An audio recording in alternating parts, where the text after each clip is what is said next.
భారతదేశంలో వందలాది కంపెనీలని విద్యుత్ తయారీ కంపెనీలు ప్రోత్సహిస్తుంది ప్రభుత్వం. రాష్ట్ర ప్రభుత్వాలు, కేంద్ర ప్రభుత్వం.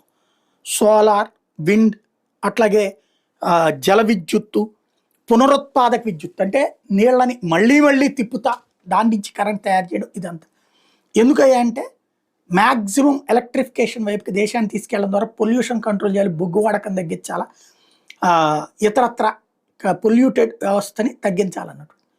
దాంతో వందలాది కంపెనీలు కాదు వేలాది కంపెనీలు వస్తున్నాయి, వేల కోట్ల రూపాయలు కాదు లక్షల కోట్ల పెట్టుబడులు పెడుతున్నాయి. ఇలా వచ్చిన కరెంటుకి ఒక లెక్క రూల్ ఏంటయ్యా అంటే మనం ఆ కరెంటుని వాళ్ళతో అగ్రిమెంట్ చేసుకోవాలి రాష్ట్ర ప్రభుత్వాలు. నువ్వు ఆ కరెంటు వాడినా వాడకపోయినా సరే వాడికి డబ్బులు కట్టాల్సింది.